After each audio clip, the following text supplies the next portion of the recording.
Everybody wants a reef tank, but nobody wants to put in that work. Let's get it. What's up, YouTube? And I'm back with another video. And in today's video, I'm gonna show you how to set up a reef tank. Let's get it. Setting up a reef tank can be extremely daunting to somebody that's new to the hobby, but in this video, I'm gonna show you how to do it real easy. It's nothing to it, guys. It's really nothing to it. Once you set up one reef fish tank, you can set up 3, 4, 5, 6, 7, 8, 9, 10. It's nothing to it. Let's get it. Now, the reef tank that I will be setting up today is an all-in-one system, so this makes it extremely easy because everything goes in the back of the fish tank instead of making a sump to drop down below your fish tank. This is gonna be all-in-one exclusive, so this is gonna be pretty much easy. Hey guys, everything you're gonna need for this setup, I'm gonna set right here. And do not forget the tank. Do not forget the tank. Everything that I use in this video will be linked below, so that way you can go ahead and get started on your fish tank. You can come back and watch this video and get started. Let's go. The first thing you're gonna need to do is get all your pumps and your heaters and get it all that together, put it in the back of the fish tank, and make sure you set it up in a proper spot. Make sure everything's clean, make sure everything's good to go. On this setup, out for my return pump and my return flow, I got the random flow generator, and I'll put that link down below. Hey, these makes random flow in your tank. Then I also got a spin screen, but currently my spin screen seems like it's not spinning, so I'm gonna have to go ahead and buy me another random flow generator. So hey, so you guys at Vivid Creatives, I'm coming. I'm about to go get me one right now. Let's go. So I already had some media cooking in my sump of my main tank, my main display, but that's what I'm gonna use for this build because it helps speed that process of the cycle up. If you new to reefing, it's very important that you have a lot of nitrifying bacteria to help break down the ammonia and the nitrite in your water. It's extremely important to make sure you have that before you add fish, because when you add fish breathe out ammonia out of their gills. So this is gonna put ammonia in your water, and it can become very toxic for all your creatures in your water. But we're gonna get back to that. But the next thing I'm gonna do, I'm gonna add my rock to my display tank.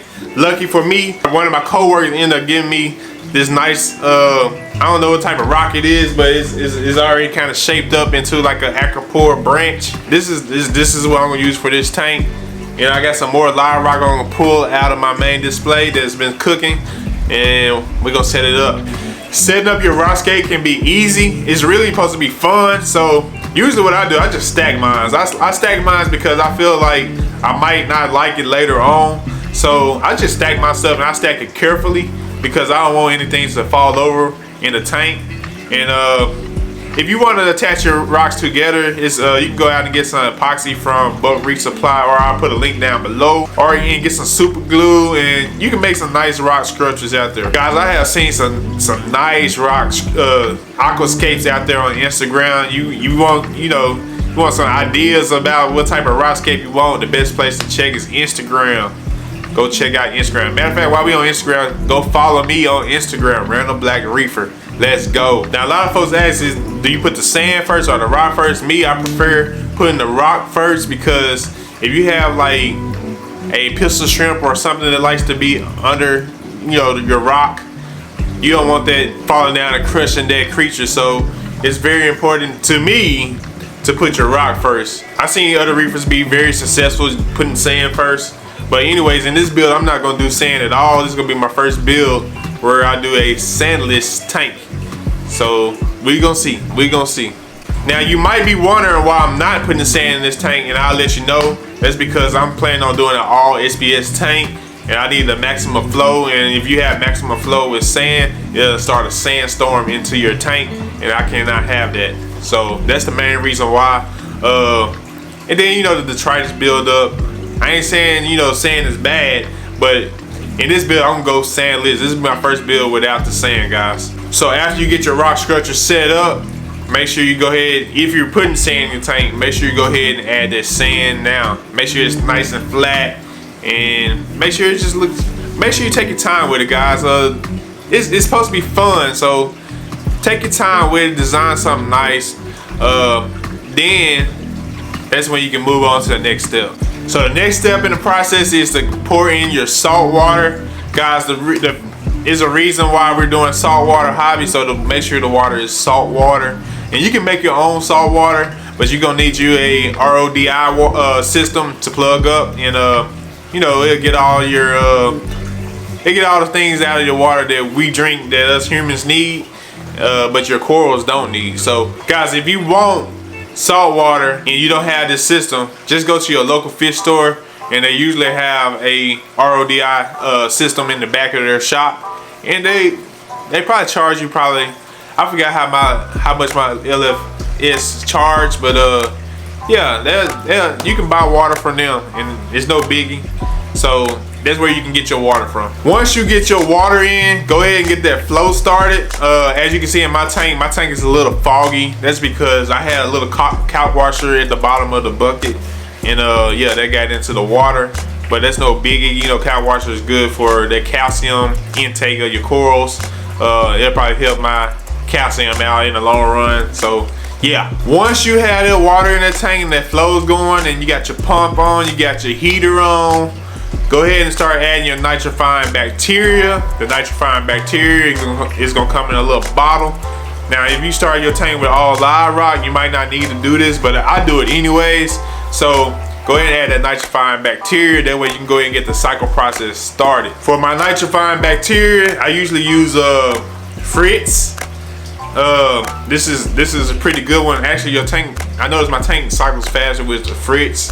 But also, I like to use Microbacter 7, Microbacter 7, and thing I like about Microbacter 7, it has, you know, has all different types of bacteria in it, and that's, you know, once you get your bacteria diversified, the better your tank becomes. So I actually dose this every week. I put like maybe a cap full in every other day, and I noticed that it helps with allergies too. So that's a plus with nitrifying bacteria. It helps brings down on nitrates. You're also gonna need some of this. This is Dr. Tim's ammonium chloride. This is to feed the nitrifying bacteria. And you add this, just read the directions on the label. It says add 4 drops per US gallon. So, you know, add this in. It's important that you read the directions. It says do not exceed 5 parts per million ammonia or nitrite during the cycling. And that's just so you won't take so long to cycle your tank. And I think it's a great product that you guys can use. Like I said, I'll put all the links down below. That way you can go ahead and get that too. Wait, before you add that fish, make sure that tank is done cycling. Your ammonia level and your nitrite level needs to hit 0.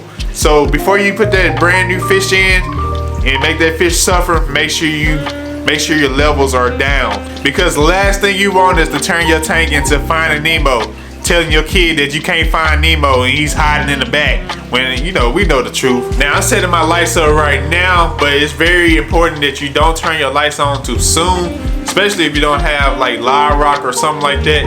It would cause an algae bloom. You need your cleanup crew to help you with that algae bloom. And like I said, if you're cycling, you can't put cleanup crew in right now because you got ammonium in the water, and that ammonium will kill your cleanup crew.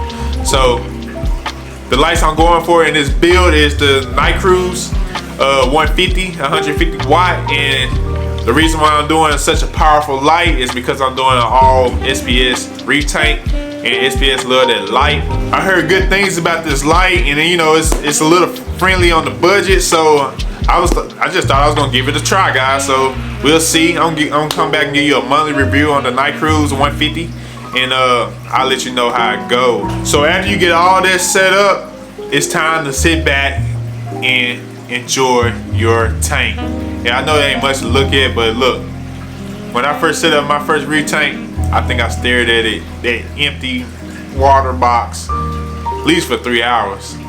And you might want to go back and make some changes. So go back and make some changes, but let's sit back and enjoy it. All right, guys, so that's pretty much it. If you want to know anything about coral placement, make sure you watch this video right here. And you guys have a great day. Keep reefing. Let's get it. Yes, sir.